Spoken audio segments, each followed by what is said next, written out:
Katanya Ghazali, untuk bahagia waspadai dua hal dan penuhi satu hal.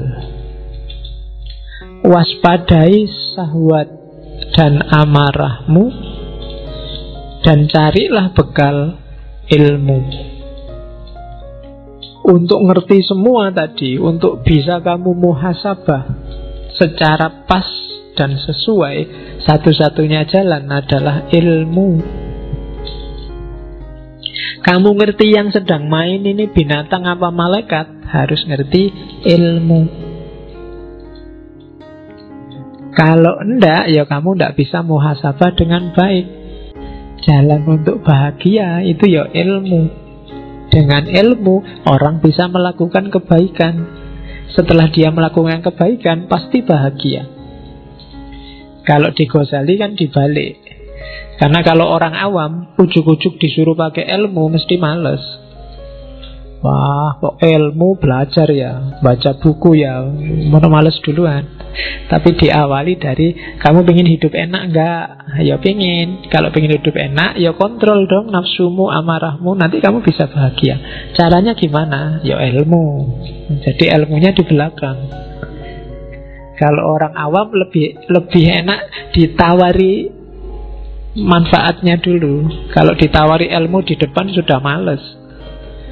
Belajarlah biar kamu pinter. Males wis tahu mesti. Wis kan dhisik ya ngono. Cuma kalau dibalik, wah, pinterlah. Kalau pinter kamu dapat manfaat gini. Caranya gimana? Ya belajar. Ini kan lebih ringan kalau bagi orang awam. Tapi kalau belum kamu dikasih sholat lah, tahajud. Wah, males ngantuk.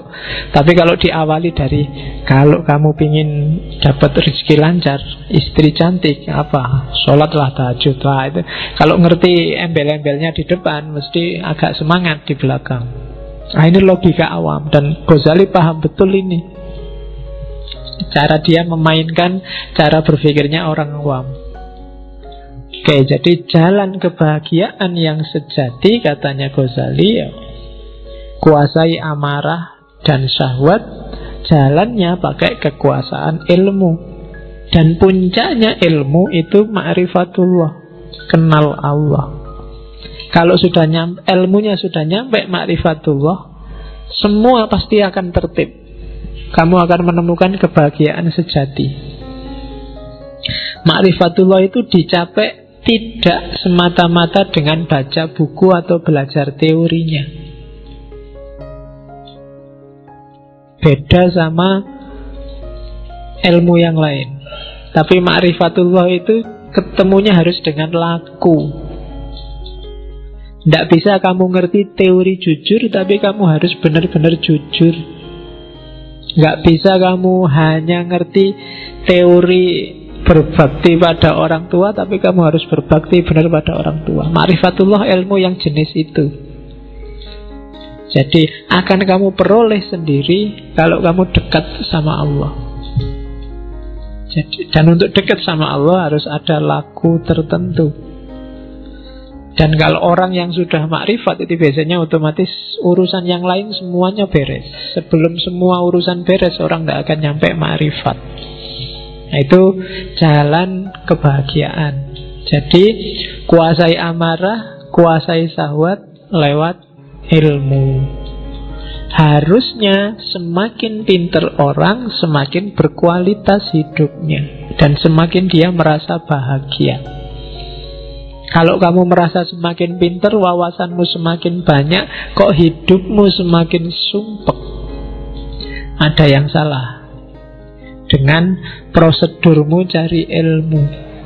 Silahkan kamu muhasabah sendiri. Pak, saya ngaji filsafat mulai tahun lalu itu perasaan gak berkembang apa-apa itu, Pak.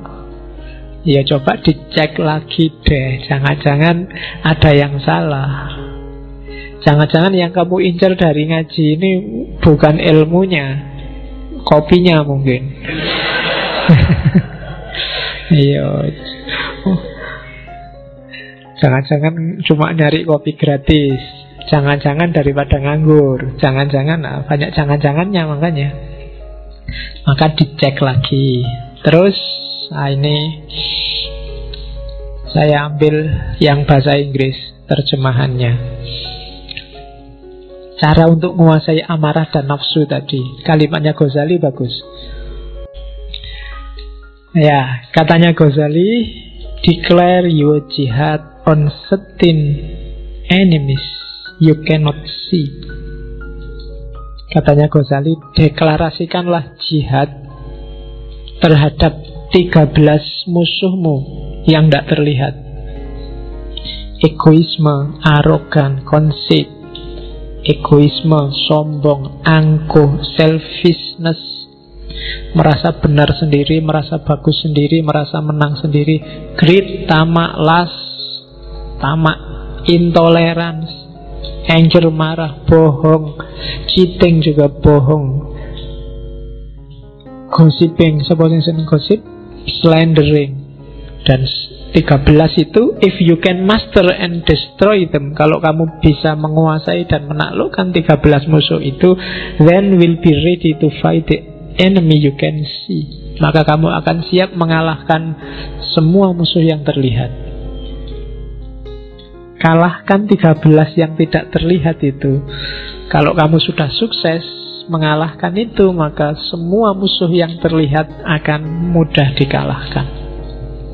Nah, rumusnya itu. Kalau dibaca enak, dirasakan juga mantap, dijalani yang agak susah. Yo jihad, makanya katanya Ghazali, jihad dong. Declare your jihad. Deklarasikan jihad untuk melawan ini. Jihad berat, makanya katanya Nabi, jihad yang lebih berat daripada perang Badar loh. Perang Badar itu kan berat luar biasa. Berapa ratus orang melawan 10 ribuan orang. Sudah berat gitu, katanya Nabi, ini cuma jihad kecil. Ada yang lebih besar. Nah, apa? Mengalahkan dirimu sendiri. Dan katanya Ghazali, ya taklukkan 13 itu. Kalau kamu sudah bisa menaklukkan 13 itu, maka kamu akan siap menaklukkan semua yang lain. Kuncinya bahagia.